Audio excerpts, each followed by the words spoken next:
الحمد للہ الکریم الوہاب، الحمد للہ الرحیم التواب، الحمد للہ الہادی الی الصواب، مزیل الشدائد وکاشف المصائب، فارج الہم کاشف الغم، مجیب دعوت المضطر، سبحانہ یسمع جہر القول وخفی الخطاب۔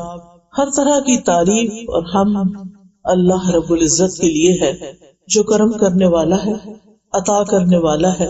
ہر طرح کی حمد و ثنا اللہ سبحانہ تعالیٰ کے لیے ہے جو بہت رحم فرمانے والا، بہت توبہ قبول کرنے والا ہے۔ ہر قسم کی حمد اللہ کے لیے ہے جو درست بات کی طرف رہنمائی کرنے والا ہے، جو سختیوں کو دور کرنے والا ہے، مصیبتوں کو ہٹانے والا ہے، پریشانیوں کو دور کرنے والا ہے، غموں کو مٹا دینے والا ہے، لاچار کی دعا قبول کرنے والا ہے۔ وہ پاک ہے جو ظاہری بات کو اور پوشیدہ بات کو بھی سنتا ہے۔ آج مجھے یہاں پر جو موضوع دیا گیا ہے وہ یہ ہے کہ ہم اپنے سٹریس، انزائٹی اور اس قسم کی دیگر چیزیں جو ہیں ان سے کس طرح ڈیل کریں۔ جیسا کہ ہم سب جانتے ہیں کہ اللہ سبحانہ تعالیٰ نے یہ دنیا بنائی اور اس دنیا میں انسان کو جو پیدا کیا اور اس کی جو زندگی بنائی وہ ایک امتحان کے لیے تھی۔ ہم سب ایک ٹیسٹ میں ہیں، اور جب بھی انسان کسی امتحان سے گزرتا ہے تو اس کو سٹریس تو ہوتا ہے۔ یعنی آپ سب طالب علم ہیں، آپ کو معلوم ہے کہ چھوٹا سا بھی کوئی ایگزام ہو، سب کچھ آتا بھی ہو، سب کچھ پڑھا ہوا بھی ہو، سب کچھ کیا ہوا بھی ہو، پھر بھی ایک ٹینشن ضرور ہوتی ہے۔ تو یہ تو بہت نیچرل ہے۔ کہاں یہ کہ اللہ سبحانہ تعالیٰ نے خود بتا دیا کہ لقد خلقنا الانسان فی کبد، کہ یقیناً ہم نے انسان کو بڑی مشقت میں پیدا کیا۔ آپ دیکھیں کہ انسان کے دنیا میں آنے کا جو مرحلہ ہے، جو ماں پر گزرتا ہے، جس وقت بچے کی ولادت ہو رہی ہوتی ہے، اگر آپ میں سے کوئی اس ایکسپیرینس سے گزرا ہو یا اس پروسیس کو جانتا ہو تو آپ دیکھیں کہ کتنے گھنٹے بعض اوقات لگ جاتے ہیں، بعض اوقات دن لگ جاتے ہیں ایک انسان کے دنیا میں آتے آتے، اور ماں بھی کس مشقت سے گزرتی ہے اور وہ بچہ بھی کس مشقت سے گزرتا ہے۔ یہ اس بات کی علامت ہوتی ہے کہ جس دنیا میں وہ آ رہا ہے وہ پھولوں کی سیج نہیں ہے، وہ مشکلات کی جگہ ہے۔ یہاں پر آسانیاں بھی ہیں لیکن مشکلات بھی ہیں، اگرچہ آسانیاں اور نعمتیں اور امن ان مشکلات سے زیادہ ہیں، لیکن انسان کی فطرت میں ایک حساسیت ہے، ایک سینسٹیوٹی ہے، لہذا امن کا جو وقت ہے، سکون کا جو وقت ہے، وہ تو ہم فار گرانٹیڈ لیتے ہیں، وہ ایسے ہی گزر جاتا ہے۔ لیکن جب ہم پر کوئی تکلیف آتی ہے، کوئی مشکل آتی ہے، بعض اوقات ہم اپنے حواس کھو دیتے ہیں، بعض اوقات ہم بہت سٹریس میں چلے جاتے ہیں۔ تو اس صورت میں کرنا کیا چاہیے، کس طرح اس کو ہینڈل کریں، کس طرح ہم ڈیل کریں؟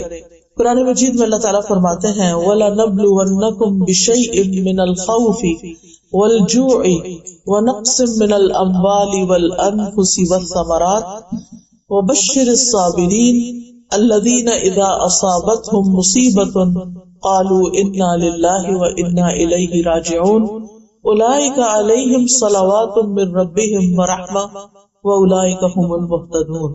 اللہ تعالیٰ کا ارشاد ہے، اور یقیناً ہم تمہیں خوف اور بھوک اور مالوں اور جانوں اور پھلوں کی کمی میں سے کسی نہ کسی چیز کے ساتھ ضرور آزمائیں گے۔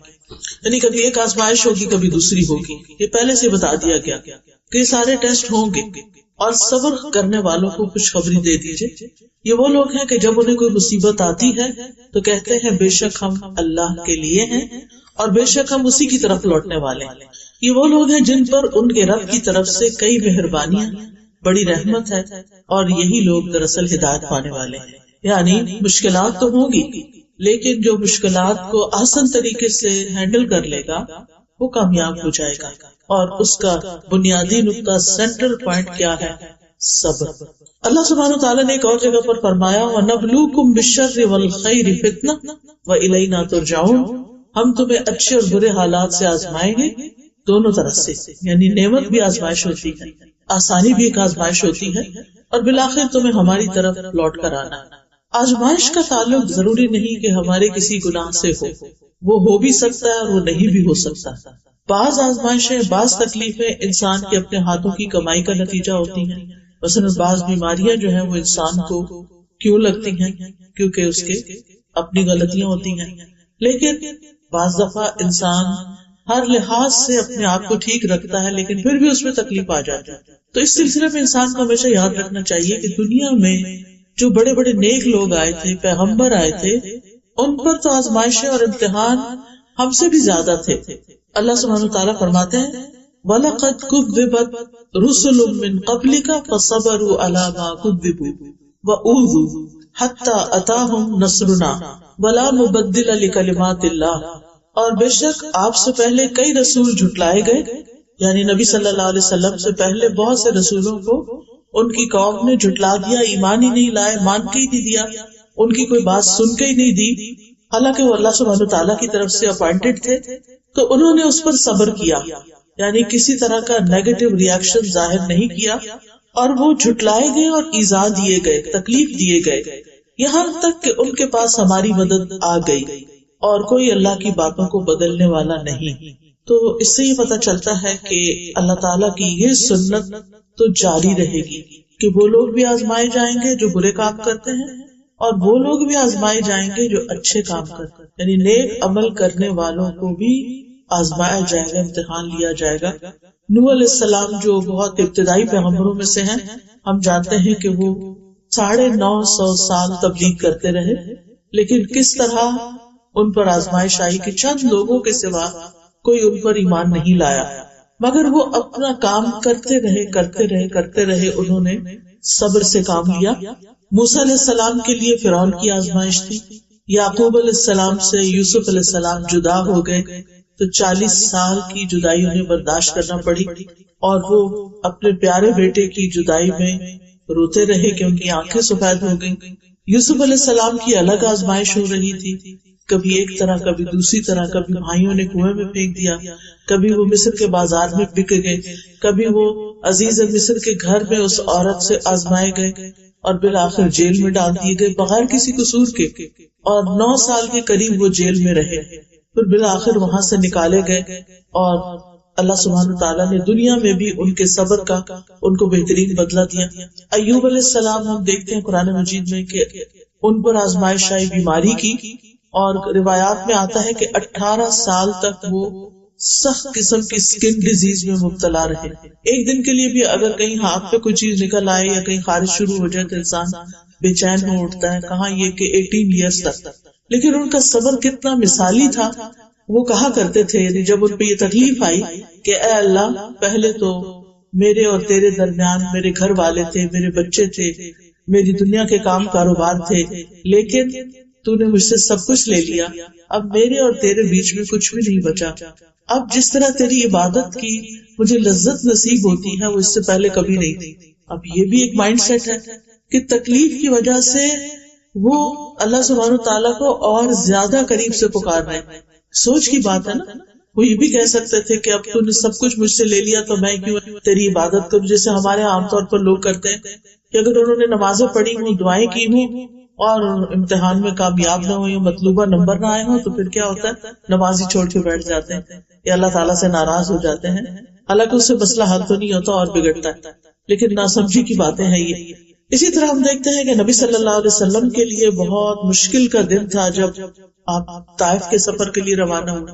پھر اسی طرح حضرت عائشہ رضی اللہ تعالیٰ عنہا پر ایک الزام لگا تھا، اور اس الزام کی وجہ سے وہ 1 مہینے سے زائد عرصے تک روتی رہی اور تکلیف میں مبتلا رہی، حالانکہ وہ نبی صلی اللہ علیہ وسلم کی بہت پیاری بیوی تھی. اسی طرح پچھلی امتوں پر بحیثیت امت بھی بہت تکلیفیں آئی. اللہ تعالیٰ فرماتے سورۃ البقرہ آیت 214 ام حسبتم ان تدخلوا الجنۃ ولما یأتکم مثل الذین خلوا من قبلکم مستهم البأساء والضراء وزلزلوا حتى يقول الرسول والذین آمنوا معه متى نصر اللہ الا ان نصر اللہ قریب. کیا تم لوگ سمجھتے ہو کہ تم یوں ہی جنت میں داخل ہو جاؤ گے جبکہ ابھی تمہیں اس جیسی تکلیف تو پیش ہی نہیں آئی جو تم سے پہلے گزرے ہوئے لوگوں کو آئی؟ انہیں سختیاں اور تکلیفیں پہنچی اور وہ ہلا مارے گئے، یہاں تک کہ رسول اور وہ لوگ جو ان کے ساتھ تھے ان پر ایمان لائے تھے وہ پکار اٹھے کہ اللہ کی مدد کب آئے گی. سنو، بے شک اللہ کی مدد تو قریب ہے. یعنی اللہ کی مدد ضرور آتی ہے لیکن امتحان تو ہوتا ہی ہے. اب سوال ہی پیدا ہوتا ہے کہ یہ امتحان کیوں آتے ہیں، یہ غم اور پریشانیاں کیوں آتی ہیں؟ نمبر 1، انسان کے ایمان کے امتحان کے لیے کہ وہ اللہ سبحانہ تعالیٰ پر کتنا سچا پکا ایمان رکھتا ہے، یعنی خوشحالی میں ہی صرف اللہ کو یاد کرتا ہے یا مشکل میں بھی اللہ تعالیٰ کو یاد کرتا ہے۔ اگر کوئی شخص تکلیف کے وقت اللہ تعالیٰ کی طرف رجوع کرتا ہے اور آزمائش میں اللہ تعالیٰ سے مدد مانگتا ہے تو ایسا شخص ایک اگلے ہائر لیول پہ چلا جاتا ہے اور وہ اپنے ایمان کی سچائی کا ثبوت دیتا ہے۔ دوسری وجہ انسان کو بلند درجات دینے کے لیے، حدیث میں آتا ہے کہ بندے کے لیے اللہ کے ہاں ایک بہت اونچا مقام ہوتا ہے، لیکن وہ اپنے عمل کی وجہ سے وہاں تک نہیں پہنچ سکتا، یعنی اس کی عبادت یا باقی اعمال کم ہوتے ہیں، تو اللہ تعالیٰ اسے اپنے جسم یا مال یا اولاد کی آزمائش میں ڈال دیتا ہے۔ ابو داؤد کہتے ہیں کہ پھر اللہ تعالیٰ اسے صبر کی توفیق بھی دیتا ہے، حتیٰ کہ وہ انسان اس صبر کی وجہ سے اس بلند ترین مقام پہ جا پہنچتا ہے۔ تو یہ ایک ریزن ہوتی ہے انسان کے اوپر سخت امتحان کی کہ اللہ سبحانہ تعالیٰ اس کو ایک اعلیٰ منزل دینا چاہتے ہیں، لیکن اس کے عمل ایسے نہیں ہوتے کہ اعمال کی بنیاد پر وہاں پہنچے، لہذا اس پر آزمائش آتی ہے جس پہ وہ صبر کرتا ہے اور بلند درجے پاتا ہے۔ پھر اسی طرح اللہ تعالیٰ کی طرف سے اس انسان کے لیے بھلائی کا ارادہ ہوتا ہے۔ حدیث میں آتا ہے من یرد اللہ بہ خیرا یصب منہ، اللہ جس کے ساتھ بھلائی کا ارادہ کرتا ہے اسے مشکل میں ڈال دیتا ہے، مصیبت میں ڈال دیتا ہے۔ کیوں؟ اس لیے کہ انسان میچور ہو ہی نہیں سکتا۔ آپ نے کبھی دیکھا ہوگا کچی اینٹیں اور پکی اینٹیں، کبھی بھٹا دیکھا ہوگا جس میں اینٹیں پک رہی ہوتی ہیں، اس سے پہلے وہ لوگ مٹی کو گارے کو بنا کے اور اس سے سانچے سے نکال کے اینٹیں رکھے ہوئے ہوتے ہیں، پھر وہ کسی درجے میں سوکھتی ہیں، پھر ان کو بٹی کی نظر کرتے ہیں اور وہ کئی دن تک ان کے نیچے آگ جلائی جاتی ہے، پھر وہ اتنی پکی اینٹیں ہو جاتی ہیں کہ پھر ان کے اوپر پوری عمارتیں کھڑی کر دی جاتی ہیں۔ تو بالکل اسی طرح انسان میچور نہیں ہوتا، کچا ہی رہتا ہے، اس کے اندر پختگی نہیں آتی، وہ بڑے کام کرنے کے قابل نہیں ہوتا جب تک وہ مشکلات سے نہیں گزرتا۔ اسی لیے آپ اگر ریشو دیکھیں عام طور پر تو جو بچے مشکلات سے نکلتے ہیں پڑھائی میں اور آگے بڑھنے کی ہرس میں، جو ان میں سے آ جاتے ہیں آگے، وہ بہت محنتی ہوتے ہیں بنسبت ان بچوں کو جن کو بہت لاڈ پیار ملا ہوتا ہے، چھوٹی چھوٹی چیز سے گھبرا جاتے ہیں۔ تو انسان کو اس زندگی میں کچھ کرنے کے لیے بہت سا صبر چاہیے ہوتا ہے، بہت سی محنت چاہیے ہوتی ہے۔ آپ دیکھیے کہ جن لوگوں نے بڑی بڑی ایجادات کی ہیں انہوں نے اپنی پوری زندگی اس کام میں کپا دی، انہوں نے بھوک پیاس بھی کاٹی، انہوں نے گمنامی بھی کاٹی، اور انہیں دنیاوی طور پر کوئی زیادہ فائدہ حاصل نہیں ہوا۔ مرنے کے بعد ان کا نام روشن ہو گیا، ان کو کیا فائدہ ہوا ان کی زندگی میں؟ ہم آرام سے بیٹھ کے پیناڈول کھا لیتے ہیں، ہمیں یہ بھی نہیں پتا کہ کس نے یہ ایجاد کی تھی، اس کی زندگی ریسرچ کرتے کرتے کس مشکل سے گزری تھی، کس تکلیف سے وہ شخص گزرا ہوگا جس نے ایک اتنی فائدے کی چیز انسانوں کے لیے بنا لی کہ ذرا سی درد ہوتی انسان بغیر سوچے سمجھے کھا کے اور اپنے آپ کو پھر کام میں مشغول کر لیتا ہے۔ اس وقت بھی آپ جانتے ہیں کہ میڈیسن میں جو دو طرح کے لوگ ہوتے ہیں، ایک تو پریکٹیشنرز ہوتے ہیں اور ایک سائنٹسٹ ہوتے ہیں، اکیڈیمیا ہوتے ہیں۔ تو اس میں بہت کم لوگ ریسرچ اکیڈیمکس کی طرف جاتے ہیں کیونکہ اس میں بظاہر ریوارڈ نظر نہیں آتا، بہت قربانی کرنی پڑتی ہے، آپ کو پیسے بھی کم ملتے ہیں۔ اس کے برعکس وہ لوگ جو اچھے ہائیلی کوالیفائڈ ہوتے ہیں، پریکٹس شروع کر دیتے ہیں میڈیسن کی، آپ دیکھیں کہ زندگی بالکل الگ ہوتی ہے، وہ دنیا کی زندگی کو انجوائے کر رہے ہوتے ہیں، پیسے سے، شہرت سے، بہت سی چیزوں سے۔ لیکن جو سائنٹسٹ ہوتے ہیں عام طور پر آپ ان کی زندگیوں کے بارے میں پڑھیں تو آپ حیران ہو جائیں گے کہ کس قدر سادہ زندگی وہ گزارتے ہیں، کس قدر محنت کی، مشقت کی۔ اسی طرح دین میں جنہوں نے بڑا بڑا نام پیدا کیا، مثلا امام بخاری ہیں، ان کی کتاب اللہ کی کتاب کے بعد سب سے صحیح کتاب بتائی جاتی ہے۔ امام بخاری 16 سال کی عمر میں اپنے گھر سے نکلے تھے علم حاصل کرنے کے لیے، اور 16 سال تک وہ گھر واپس نہیں گئے۔ اس دوران انہوں نے احادیث اکٹھی کی، ان کو چھانٹا پرکھا دیکھا اور پھر کتاب لکھی، صحیح احادیث پر مشتمل کتاب لکھی، صحیح البخاری۔ ہم میں سے آج کس کا یہ یارہ ہے، یہ کس کے اندر یہ ہمت ہے کہ وہ 16 سال اپنے گھر والوں کی شکل بھی نہ دیکھے اور 16 سال تک اپنے گھر والوں سے کوئی بات بھی نہ کرے؟ آج تو ہمارے پاس ویڈیو کالز کا سسٹم ہے اور اتنی ساری چیزیں آ گئی ہیں کہ ہمیں کوئی مشکل نہیں، ہم دنیا کے کسی بھی حصے میں ہو، ہم کنیکشن میں ہی رہتے ہیں. پہلے تو کہا جاتا تھا میرا سلام فلاں کو پہنچانا، یہ بھی ایک بڑا کام سمجھا جاتا تھا. تو اب تو یہ بھی کسی کو کہنے کی ضرورت نہیں، آپ خود ہی کافی ہیں، جس کو چاہے سلام کر لیں. تو اس میں آپ دیکھیے کہ انہوں نے 16 سال لگا کر ایک کتاب لکھی. امام مالک کی کتاب موطا امام مالک سب سے پہلی حدیث کی کتاب ہے جس کی تیاری میں ان کو 40 سال لگے، کیونکہ اس وقت حدیث جمع نہیں تھی. 40 سال ان کو لگے. تو ان کو کسی نے کہا کہ اور لوگ بھی آپ کو دیکھا دیکھی یہ کتاب لکھنے لگ گئے ہیں ایسی. تو انہوں نے کہا کہ ما کان للہ بقیہ، جو اللہ کے لیے ہوگا وہ باقی رہ جائے گا. اور واقعی ان کی کتاب باقی رہے گی اور باقی کتابیں معلوم نہیں کہاں گئی. تو کہنے کا مطلب یہ ہے کہ جس نے بھی زندگی میں کوئی بڑا کام کیا اس نے مشکلات سہی. من طلب العلا سحر اللیالی، جس نے بلندیاں طلب کی وہ راتوں کو جاگا. رات کی نیند کس کو پیاری نہیں ہوتی، لیکن وہ راتوں کو جاگتا ہے. اور اس میں ہم دیکھتے ہیں کہ امام بخاری کے ساتھ ایک طالب علم اور تھے، وہ کہنے لگے ایک مرتبہ مجھے ان کے ساتھ رات گزارنے کا موقع ملا. میں نے گنا کہ امام بخاری رات 18 مرتبہ اٹھے، رات کے دوران 18 بار اٹھے، دیا جلایا، کچھ لکھا، بند کیا، پھر سو گئے، پھر اٹھے، پھر کچھ لکھا. معلوم نہیں خواب میں دیکھتے ہوں گے یا ان کے ذہن یعنی سو کے بھی نہیں سوتے ہوں گے. تو کہنے کا مطلب یہ ہے کہ یہ وہ لوگ ہیں کہ جنہوں نے اپنی زندگیاں مشقت میں گزاری لیکن دنیا کو ایک بہت بڑا فیض پہنچا گئے. آج بھی ایسے لوگ ہیں، ایسے ریسرچرز ہیں کہ جو بعض اوقات صرف جنگلوں میں ہی رہ کے زندگی بسر کرتے ہیں. ایک چھوٹی سی ویڈیو جو ہم 2-3 منٹ میں دیکھ لیتے ہیں نا کسی پرندے کی ساری زندگی کی، کہ کس طرح وہ بڑا ہوتا ہے اور گھر بناتا ہے اور کس طرح بچے دیتا ہے اور کس طرح بچے اڑ جاتے ہیں. وہ 60 days بھی ریسنٹلی کسی نے مجھے بھیجی تو بہت ہی انٹرسٹنگ تھا. اللہ کی تخلیق پہ غور کرنا چاہیے. اس سے ٹیکنالوجی کے دور میں ہر چیز بری بھی نہیں ہے. خیر، تو اس میں دیکھ رہی تھی کہ 60 days کی ویڈیو تھی. اب میں سوچی تھی اس شخص نے جو یہ ویڈیو بنائی ہے یہ 60 days تک کانسٹنٹ آبزرویشن کرتا رہا اس پرندے کی کہ کس طرح یہ گھر بنانے سے لے کے انڈے دینے سے لے کے اور بچوں کو پالنے سے لے کے کس طرح ایک بچہ پھر اڑ جاتا ہے. تو چھوٹا سا بھی کام کرنا تو انسان کو محنت اور صبر کی ضرورت ہوتی ہے. اس کے بغیر اگر آپ صرف ایک حیوان کے لیول پر زندگی بسر کرنا چاہتے ہیں، گائے بھینس کے لیول پر، تو آپ دیکھیں اس کی زندگی میں کیا ہے. صبح سو کے اٹھتے ہیں، کھاتے ہیں، پیتے ہیں، دودھ دیتے ہیں، پھر کوئی کھانا شروع کر دیتے ہیں، پھر دوبارہ سو جاتے ہیں بیٹھے بیٹھے یا کھڑے کھڑے، پھر دوبارہ کچھ کھا لیتے ہیں. کئی دفعہ دیکھو کھانا ہی کھانا، ان کے 4 پیٹ ہوتے ہیں، آپ کو معلوم ہی ہوگا. اور کام ان کا کیا صرف ہمارے لیے دودھ بنانا یا پھر اپنے بچے پیدا کرنا اور ان کے بچے کچھ ان کا دودھ پی لیتے ہیں. تو اب آپ سوچئے کہ ایک وہ زندگی ہے کہ جس میں آپ اٹھے کھائیں پیئیں اور سو جائیں اور پھر اٹھے کھائیں پیئیں اور کہیں نکل جائیں اور اٹھے کھائیں پیئیں اور پھر، تو یہ زندگی تو حیوانوں کی زندگی ہوتی ہے، انسانوں کی تو نہیں ہوتی. لیکن ظاہر ہے کہ انسانوں کو جب کوئی کام کرنا پڑتا ہے تو اس میں انہیں مشقت ہوتی ہے، اور جب مشقت ہوتی ہے تو پھر انسان کو تکلیف پہنچتی ہے اور انسان کی استقامت ختم ہونے لگتی ہے. جو بھی اس نے کام شروع کیا تھا آدھے میں چھوڑ کے نکلنا چاہتا ہے. اور پھر آپ سوچئے کہ اس کا نتیجہ کیا ہوتا ہے یا انجام کیا ہوتا ہے. وہاں تک تو وہ نہیں پہنچ سکتا جہاں تک اس کے لیے پہنچنا ہوتا ہے.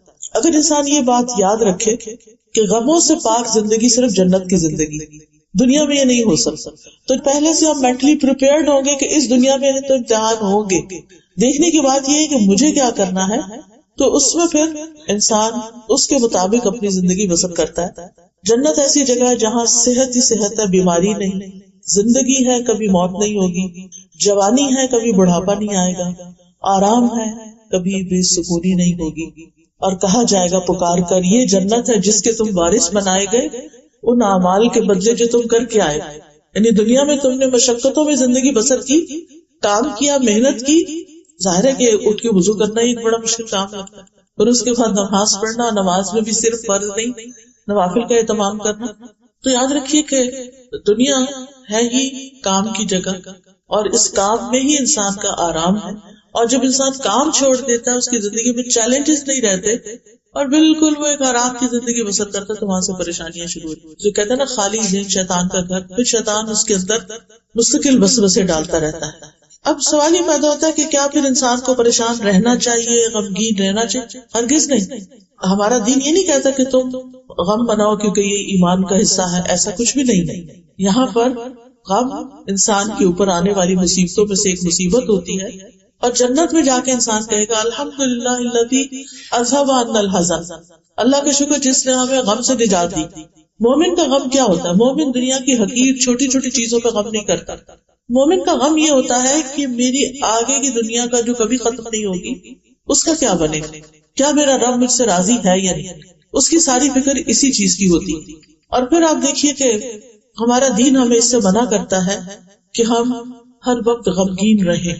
جنگ احد میں مسلمانوں کو غم پہ غم پہنچا تھا، 70 صحابہ شہید ہو گئے تھے، نبی صلی اللہ علیہ وسلم کے دندان مبارک شہید ہوئے، پھر اسی طرح مسلمانوں کا بہت مالی نقصان، ہر طرح کا نقصان ہوا تھا، لیکن اللہ سبحانہ وتعالیٰ نے فرمایا فَأَثَابَكُمْ غَمًّا بِغَمٍّ لِكَيْ لَا تَحْزَنُوا عَلَىٰ مَا فَاتَكُمْ، اللہ نے تمہیں رنج پہ رنج دیے، غم پہ غم دیے، مشکل پہ مشکل ڈالی، تاکہ تم ایسی بات پہ غم نہ کرو جو تمہارے ہاتھ سے نکل گئی۔ یعنی جو چیز ہمارے ہاتھ سے چھٹ گئی، اگر کوئی اپرچونٹی نکل گئی، ہم کہیں سلیکٹ نہیں ہوئے کسی پروموشن کے لیے، کسی چیز کے لیے، اب وہ کچھ نہیں سکتا، اب صبر کر کے آئندہ کی تیاری کرو۔ لیکن ہم تیاری کیسے کریں؟ ہم تو پچھلے غم سے نہیں نکل رہے، تو انسان آگے نہیں جا سکتا جب تک کہ وہ پیچھے سے چھٹکارا حاصل نہیں کرتا۔ تو اللہ سبحانہ وتعالیٰ غم پہ غم کیوں ڈالتا ہے؟ تاکہ انسان غم نہ کرے۔ تو کہتے ہیں مشکلیں اتنی پڑی مجھ پر کہ آسان ہو گئی، کیونکہ جس انسان کی زندگی میں مشکل پہ مشکل آتی ہے تو جب وہ کسی کی مشکل کو دیکھتا ہے تو سمجھتا ہے کہ یہ تو کچھ مشکل ہی نہیں، میں بہتوں سے اچھا ہوں۔ پھر اسی طرح موسیٰ علیہ السلام کی والدہ کو جب حکم ہوا کہ وہ ان کو سمندر میں بہا دے، تو ایسی صورت میں اللہ سبحانہ وتعالیٰ نے ان کو حکم دیا وَأَوْحَيْنَا إِلَىٰ أُمِّ مُوسَىٰ، ہم نے موسیٰ کی طرف وحی کی ان ارضعیہ کہ موسیٰ کو دودھ پلاتی رہ، فَإِذَا خِفْتِ عَلَيْهِ فَأَلْقِيهِ فِي الْيَمِّ، پھر جب تجھے اس کی زندگی کے بارے میں خوف ہو تو تم اس کو سمندر میں ڈال دینا، وَلَا تَخَافِي وَلَا تَحْزَنِي، نہ خوف کرنا نہ غم کرنا، تو بے شک ہم اسے تیرے پاس واپس لانے والے۔ یعنی یہ وقت گزر جائے گا، یہ ایک امتحان ہے، لیکن اس کے باوجود موسیٰ علیہ السلام کی والدہ نے جب ان کو سمندر میں ڈالا تو ان کا دل اڑ گیا، یعنی ان کے لیے ناقابل برداشت تھا کہ وہ اپنے ہاتھوں اپنے بچے کو کہاں ڈال رہی ہیں۔ اب یہ جو غم ہوتا ہے نا، غم بنانے اور غم پالنے کے نقصان ہوتے ہیں۔ ابن قیم کہتے ہیں 4 چیزیں جسم کو تباہ و برباد کر دیتی ہیں: پریشانی، غم، بھوک اور بیداری۔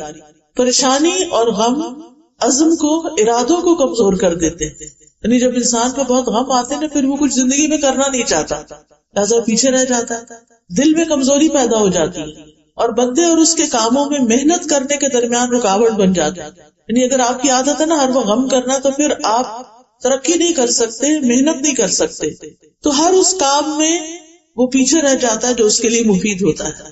یہ غم سفر کا راستہ کاٹ دیتے ہیں، اس کو پیچھے کی طرف واپس پلٹا دیتے ہیں، رکاوٹ بن کر اس کا سفر روک دیتے ہیں، یا اس کے لیے علم سے رکاوٹ بن جاتے ہیں۔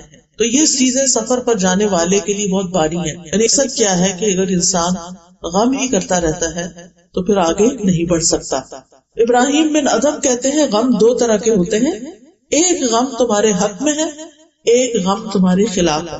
جو غم حق میں ہے وہ آخرت کا غم، کہ وہاں کے بارے میں فکر مند ہونا چاہیے، اور ایک غم آخرت کا، اور دوسرا وہ غم جو تمہارے خلاف ہے، وہ دنیا کی رونق کا غم کہ وہ کیوں نہیں نصیب ہوئی۔ اب آپ دیکھیے کہ پھر کرے کیا؟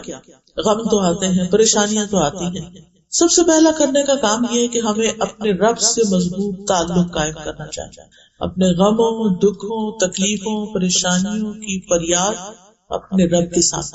ہم پوری دنیا کو سناتے ہیں کہانیاں، اللہ کے سامنے نہیں رکھتے، ہمارے کے آگے روتے ہیں، ہم اللہ کے آگے نہیں روتے، ہم سجدے میں نہیں روتے، ہم دعا میں نہیں روتے، ہم تنہائی میں اللہ سے باتیں نہیں کرتے۔ نتیجہ کیا ہوتا ہے؟ جن بندوں کے سامنے ہم غم رکھتے ہیں، کبھی وہ ہمیں تسلی دیتے ہیں اور کبھی ہمیں الٹا ڈانٹ دیتے ہیں، اور کبھی وہ ہماری باتیں نہیں سمجھتے، حاصل کچھ بھی نہیں ہوتا۔ لیکن اللہ تعالیٰ تو ہمارے دلوں کے حال تک جانتا ہے۔ یعقوب علیہ السلام سے جب یوسف علیہ السلام جدا ہوئے تو انہوں نے کیا کہا؟ انما اشکو بثی وحزنی الی اللہ، میں اپنے غم اور دکھ کی فریاد اللہ سے کرتا ہوں۔ اور کرنا بھی ایسے ہی چاہیے کہ انسان اپنے غموں کو اللہ کے سامنے رکھے۔ حدیث میں آتا ہے اللہ تعالیٰ فرماتے ہیں میں اپنے بندے کے ساتھ اس کے گمان کے مطابق ہوتا ہوں جو وہ میرے بارے میں رکھتا ہے۔ یعنی اگر اس کی تھنکنگ پازیٹو ہوگی تو اس کو ایسا ہی رسپانس ملے گا، اور اگر نیگیٹو ہوگی تو اس کو ویسا ہی رسپانس ملے گا. پھر یہ کہ ہماری جتنی بھی ضرورتیں ہیں، جتنی بھی چیزیں ہم چاہتے ہیں کہ زندگی میں ہمیں ملے، وہ سب ہمیں اللہ کے سامنے رکھنی چاہیے. قرآن مجید میں آتا ہے اَمَّن يُجِيبُ الْمُضْطَرَّ إِذَا دَعَاهُ وَيَكْشِفُ السُّوءَ، کون ہے جو لاچار کی فریاد رسی کرتا ہے اور اس سے تکلیف دور کر دیتا ہے؟ صرف اللہ. لوگوں کے شکوے کچھ اور لوگوں سے نہیں کرنا، ان سے واپس نہیں کرنا، کیونکہ وہ معاملات کو الجھا دیتے ہیں. صرف اللہ سے شکوے کرنا ہے، اللہ کے آگے گڑ گڑانا ہے، اور مشکل وقت میں اللہ پر بھروسہ کرنا ہے، اللہ پر ہی توکل کرنا ہے. اللہ ہے نا، اللہ کر دے گا. اللہ تعالیٰ کو کوئی چیز نہیں روکتی، اللہ تعالیٰ کے لیے کوئی کام کرنا مشکل نہیں. اللہ سبحانہ و تعالیٰ تو میرے دل کی بات بھی سنتا ہے، اگر میں زبان سے رو کے دعا کرتا ہوں تو کیوں نہیں سنے. اس کا تو وعدہ ہے وَإِذَا سَأَلَكَ عِبَادِي عَنِّي فَإِنِّي قَرِيبٌ أُجِيبُ دَعْوَةَ الدَّاعِ إِذَا دَعَانِ فَلْيَسْتَجِيبُوا لِي وَلْيُؤْمِنُوا بِي، کہ جب آپ سے میرے بندے میرے بارے میں پوچھے تو انہیں بتا دیجیے میں تو قریب ہوں. انی قریب، اجیب، میں جواب دیتا ہوں، دعوت الداعی، پکارنے والے کی پکار کا. گویا جب بھی ہم کہتے یا اللہ تو اللہ تعالیٰ ہمیں جواب دیتا ہے، اے میرے بندے بتا تو کیا چاہتا ہے. اگرچہ اللہ کو پتا ہے ہم کیا چاہتے ہیں، لیکن اللہ تعالیٰ ہمارے منہ سے سننا چاہتا ہے، کیونکہ دعا ایک عبادت ہے. اور جب ہم اپنے منہ سے اپنی بات بیان کرتے ہیں تو ہمارا دل ہلکا ہو جاتا ہے. لوگوں کے سامنے جب ہم بیان کرتے ہیں تو کبھی اور بھی بوجھل ہوتا ہے کہ ڈر ہوتا ہے یہ مسئلہ کہیں بگڑ ہی نہ جائے، کسی اور کو ہی نہ بتا دے. مشکل حالات میں اللہ پہ بھروسہ کرنا سیکھیے، اپنے معاملات اللہ کے سپرد کیجیے. یعنی ہم انسان مشکل نہیں دور کر سکتے، اللہ کے لیے کچھ مشکل نہیں. وہ وہاں سے رستہ دکھاتا ہے جہاں سے انسان سوچ بھی نہیں سکتا. قرآن مجید سورۃ الطلاق کی آیت 3 میں آتا ہے وَمَن يَتَوَكَّلْ عَلَى اللَّهِ فَهُوَ حَسْبُهُ إِنَّ اللَّهَ بَالِغُ أَمْرِهِ قَدْ جَعَلَ اللَّهُ لِكُلِّ شَيْءٍ قَدْرًا. جو شخص اللہ پہ بھروسہ کرے تو اللہ اس کے لیے کافی ہے. اللہ اپنے کام پورے کر کے رہتا ہے.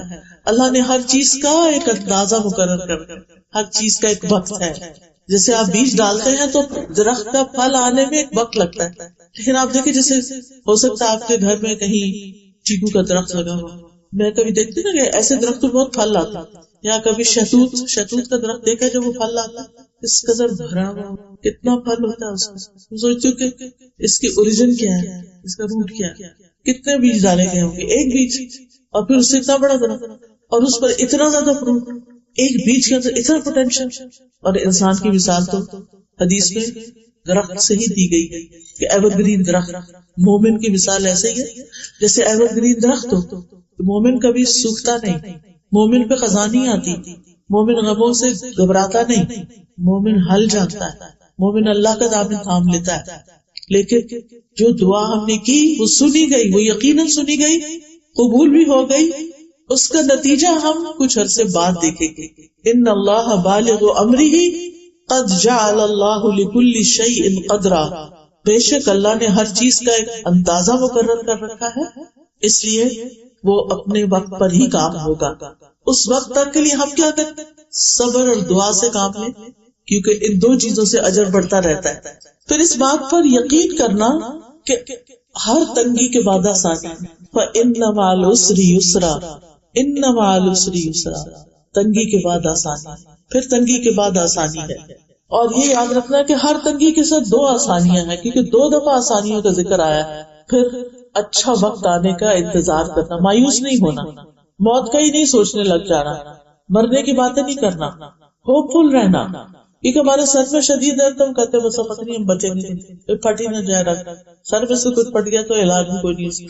لیکن امید اچھی رکھنا، سوچ اچھی رکھنا، دعائیں جو اللہ نے سن لی آپ کے لیے ذخیرہ کر دی اس کے بارے میں سوچ اچھی رکھنا. پھر اسی طرح اللہ تعالیٰ کے احکامات کی حفاظت کرنا. نبی صلی اللہ علیہ وسلم نے فرمایا احفظ اللہ یحفظک، تم اللہ کے احکام کی حفاظت کرو اللہ تعالیٰ تمہاری حفاظت کرے گا. اور اس میں سب سے پہلا حکم کون سا ہے؟ نماز. تو نماز پڑھنے والے کو اللہ کی رحمت ملتی ہے. نبی صلی اللہ علیہ وسلم نے فرمایا جب تم میں سے کوئی آدمی نماز کے لیے کھڑا ہوتا ہے تو رحمت الہی اس کی طرف متوجہ ہو جاتی ہے، یعنی اللہ سبحانہ وتعالیٰ آپ کی طرف توجہ فرماتا ہے. اور نماز کے بعد پھر آپ جو دعا کرتے ہیں وہ دعا بھی قبول ہو جاتی ہے. خصوصاً فجر کی نماز کی حفاظت کرنے والا اللہ کی امان میں ہوتا ہے. چاشت کی 4 رکعت نماز پڑھنا دن بھر اللہ کی حفاظت ملتی ہے. دوسری اہم چیز کرنے کے کاموں میں سے یعنی پہلا تھا اللہ کے ساتھ اپنا تعلق مضبوط کرنا، امید رکھنا، آسانی رکھنا، یقین رکھنا کہ اللہ تعالیٰ ضرور مدد کرے گا، اللہ کا تقوی اختیار کرنا، اللہ پہ توکل کرنا، ہر نیکی اللہ ہی کے لیے کرنا۔ دوسرا ہے قرآن سے متعلق مضبوط کرنا۔ قرآن ایمان والوں کے لیے شفا اور رحمت ہے۔ اللہ تعالیٰ نے ہمارے لیے قرآن کی شکل میں ایسی روحانی بیماریوں کے لیے شفا رکھ دی ہے اور اس کے لیے بھیجی ہے یہ کتاب۔ یہ الگ بات ہے کہ ہم اس سے فائدہ نہیں اٹھاتے۔ یہ کتاب اللہ کی رحمت لانے والی بابرکت کتاب ہے۔ اللہ تعالیٰ فرماتے ہیں وَهَذَا كِتَابٌ أَنزَلْنَاهُ مُبَارَكٌ، یہ کتاب جو ہم نے اتاری ہے بڑی بابرکت ہے، یعنی اگر تمہاری زندگیوں میں ہوگی تو اس سے تمہیں برکت ملے گی۔ اس کا پڑھنا، اس کو سمجھنا، اس کے مطابق زندگی بسر کرنا، اس کی تعلیم دینا، لیکن اس کے ساتھ کرنا کیا، اصل کام کیا، فَاتَّبِعُوهُ، اس کی پیروی کرو، اس کو فالو کرو، اس کو اپنا امام بناؤ، اس کو اپنا رہنما بناؤ۔ وَاتَّقُوا، اور ڈرو، لَعَلَّكُمْ تُرْحَمُونَ، تاکہ تم رحم کیے جاؤ۔ یہ کتاب اللہ سے جوڑنے کا بہترین طریقہ ہے۔ پیچھے بات کی تھی نا میں نے کہ اللہ سے تعلق قائم کرے، کیسے کرے، نماز سے کرے اور قرآن کے ذریعے کرے، اور پھر گھروں میں برکت، آپ کی زندگی میں برکت، اور جتنا جتنا آپ اس کتاب کو پڑھتے چلے جائیں گے اتنا اتنا آپ کے دل میں بھی سکون آئے گا، جتنی اس کی خدمت کرے گا اتنی آپ کی زندگی میں برکتیں آئیں گی۔ پھر چونکہ ہر وقت انسان قرآن نہیں پڑھ سکتا تو وہ چلتے پھرتے اور کام کرتے ہوئے کیا کرے انسان، اللہ کا ذکر کثرت سے کرے، اور خاص طور پر جو مشکل اگر آئی ہے تو اس کے لیے یا حی یا قیوم برحمتک استغیث یا ذا الجلال والاکرام یا بدیع السماوات والارض یا اللہ یا رحمان یا رحیم۔ اللہ تعالیٰ خود فرماتے ہیں کہ اللہ سبحانہ وتعالیٰ کے ناموں سے اس کو پکارو، اس سے دعائیں جلد قبول ہوتی۔ ذکر کرنے سے اور مسلسل ذکر سے دل کو سکون مل جاتا ہے، سٹریس کم ہو جاتا ہے، ذکر روح کی غذا ہے۔ یہ سٹریس اور انزائٹی کیوں ہوتے ہیں اس کے بارے میں پڑھ رہی تھی کہ یہ اوپر سرفیس پہ جو سمپٹم نظر آتی ہیں یہ اصل میں ہمارے سب کانشیس کے اندر بہت کچھ پیچھے جا چکا ہوتا ہے جو ان پلیزنٹ ہوتا ہے، اور پھر ایک دن آتا ہے کہ وہ سرفیس پہ آ جاتا ہے، ہمارا بیہیویئر چینج ہو جاتا ہے۔ اگر ہم اس کے اندر، کیونکہ انسان کے اندر ایک طلب تو ہے نا کسی چیز کی، بازو کا سمجھتا ہے انسان شاید مجھے مال چاہیے، مجھے کمپینین چاہیے، مجھے سیر و تفریح چاہیے، یہ سب کچھ کرنے کے بعد پھر کیوں ہے آپ پریشان؟ تو اب تو آپ کو خوش ہو جانا چاہیے۔ وہ اس لیے کہ صرف ان چیزوں سے یہ ویکیوم نہیں بھر سکتا۔ اگر آپ اللہ تعالیٰ سے ایک تعلق قائم کریں گے، اس کے دین سے تعلق قائم کریں گے، قرآن سے تعلق قائم کریں گے، تو پھر وہ جو اندر جو سب کانشیس ہے، جو کچھ آپ پڑھتے جائیں گے، سنتے جائیں گے، اندر جا کر وہ اس کو آلٹر کرنا شروع کر دے گا، بیماری کو باہر نکالے گا اور اپنی جگہ بنائے گا۔ کیونکہ جاء الحق وزہق الباطل ان الباطل کان زہوقا، حق آ گیا، باطل چلا گیا۔ تو جو باطل وسوسے شیطان کی باتیں اور بہت کچھ دل میں بیٹھا ہوا ہوتا ہے، وہ حق بات یعنی قرآن کی بات آ کر اس کو نکال دیتی ہے، اور ذکر سے انسان کو زندگی ملتی ہے، رحمت اور سکینت ملتی ہے، پریشانی اور خوف زائل ہوتا ہے، شیطان کے حملوں سے بچاؤ حاصل ہوتا ہے۔ ابن قیم کہتے ہیں اللہ کا ذکر مشکل کو آسان کر دیتا ہے، تنگی اور مشقت کو کم کر دیتا ہے۔ بس جب بھی کسی مشکل پر اللہ کا نام ذکر کیا جاتا ہے تو وہ آسان ہو جاتی ہے، جب بھی کسی مشقت پر اللہ کا ذکر کیا جاتا ہے تو وہ بھی آسان ہو جاتی ہے، اور جس کسی تکلیف پر، سختی پر اللہ کا ذکر کیا جاتا ہے وہ زائل ہو جاتی ہے، اور جس تکلیف پہ اللہ کو یاد کیا جاتا ہے وہ ختم ہو جاتا ہے۔ اللہ کے ذکر کی تو بہت سی قسمیں ہیں، سبحان اللہ و بحمدہ، سبحان اللہ العظیم، سبحان اللہ، الحمدللہ ایک دفعہ کہنا میزان کو بھر دیتا ہے، یعنی استغفر اللہ، بہت ساری چیزیں، درود شریف، آیت کریمہ، ان میں سے جو بھی چیز آپ پڑھنا چاہیں پڑھتے جائیں۔ لیکن ان سب میں جو بہترین چیز ہے جس سے انسان کی مشکلات حل ہوتی ہیں وہ استغفار ہے، اللہ سے گناہوں کی معافی مانگنا، کیونکہ ہمارے اور اللہ کے بیچ میں جو چیز رکاوٹ ڈال دے وہ ہمارے ہی گناہ ہوتے ہیں۔ مثلا نماز نہیں پڑھی، مثلا زبان سے لوز ٹاک، مثلا کسی کا حق مار دیا، کسی کو ذلیل کر دیا، کسی کو بے عزت کر دیا، کسی کو پریشان کر دیا، یہ ساری چیزیں اس میں آ جاتی ہیں۔ پھر روزی میں کشادگی اور مال میں بڑھوتری بھی استغفار سے ہوتی ہے، بہت زیادہ خیر و برکت اور بارشوں کا اترنا اور جسم کی طاقت کا سامان ہونا، یہ بھی اسی استغفار کے ساتھ ہے۔ پھر یہ کہ ہمیں ایک اور کام کرنا چاہیے، وہ ہے اللہ سے اچھا گمان، کہ اگر تکلیف بھی آئی ہے تو میرے رب نے کسی وجہ سے بھیجی ہے اور اس کا نتیجہ اچھا ہی ہوگا. اللہ کی تقسیم پہ راضی رہنا. اگر ہم سے کسی کو زیادہ مل گیا تو اس سے جیلس نہیں ہونا، کیونکہ جیلسی تو ہمارے اندر آگ بھڑکا رہی ہے. اس کو کیا جاتا ہے، اس کو تو کچھ نہیں ہوتا، کیونکہ جو کچھ انسان کو ملتا ہے وہ انسان کے لیے ایک امتحان ہی ہوتا ہے. اگر وہ ہمیں نہیں ملا، کسی اور کو ملا تو اسی کا امتحان ہوگا، ہمارا تو نہیں ہوگا. پھر یہ یاد رکھے کہ مایوس ہونا کبیرہ گناہ ہے، اور ملنے والے اجر پہ نظر رکھنا جو ہے انسان کے حوصلے بلند کر دیتا ہے. پھر صبر اور شکر لازم کر لیں زندگی میں، مشکلات پہ صبر اور نعمتوں پہ شکر. کوئی بھی نعمت جو آپ کو ملے، چھوٹی ہو یا بڑی، فوراً اللہ کا شکر ادا کریں. غموں پر، دکھوں پر، تکلیفوں پر صبر. فاصبر صبرا جمیلا. اللہ سبحانہ وتعالیٰ ایسے لوگوں کی تعریف کرتے ہیں جو صبر سے کام لیتے ہیں، اور پھر یہ تعریف ہر حال میں ہونی چاہیے. ایک اور چیز جو مشکلات کو ٹالتی ہے وہ ہے صدقہ خیرات. ہمیں ہر روز کچھ نہ کچھ ضرور صدقہ کرنا چاہیے، تھوڑا ہو یا زیادہ. اگر روز کے روز راستے میں کہیں مسکین آتے ہیں تو دے دیں، ورنہ اکٹھا کر کے کسی خیر کے کام میں، کسی بڑے پروجیکٹ میں بھی لگا سکتے ہیں. پھر اسی طرح صدقہ جسم کی حفاظت کرتا ہے، بیماریوں سے محفوظ رکھتا ہے، مشکلات اور پریشانیوں کو دور رکھتا ہے. پھر ہے خیر کے کاموں میں والنٹیئر کرنا. ہر کام کمائی کا ذریعہ نہ بنائیں. کچھ کام زندگی میں ایسے رکھیں کہ جو صرف اور صرف اللہ کے یہاں اس کا ریوارڈ پانا، اس کا اجر اللہ سے لینا ہے. اس سے آپ کے دل کو بہت سکون ملے گا. اللہ تعالیٰ فرماتے ہیں جو شخص بھی نیک عمل کرے، خواہ مرد ہو یا عورت، بشرطے کہ وہ مومن ہو، تو ہم اسے پاکیزہ زندگی بسر کرائیں گے، اور آخرت میں ان کے بہترین اعمال کے مطابق انہیں ان کا اجر دیا جائے گا. یعنی ایسے لوگوں کو قیامت کے دن پھر اجر ملے گا. پھر آپ دیکھیے دوسروں کی پریشانیوں پہ غور کر کے اپنی پریشانی کو کمپیئر کر کے چھوٹا سمجھنا. اور پھر نیکسٹ ہے مثبت مصروفیات کے حامل لوگوں سے دوستی کرنا. ایسے لوگوں سے دوستی کرنا جو صالحین میں سے ہوں. ایسے لوگوں سے دوستی کرنا کہ جن کا تھاٹ پروسیس بہت ہی پازیٹیو ہے، وہ ہر چیز میں خیر ڈھونڈ لیتے ہیں. اور ویسے بھی انسان جس کے ساتھ بیٹھتا ہے اسی کے عادات میں ڈل جاتا ہے. مثبت دوستی جو ہے اس کے اثرات بھی مثبت ہی ہوتے ہیں. اور سارے غموں میں سے بہترین غم آخرت کا غم ہے.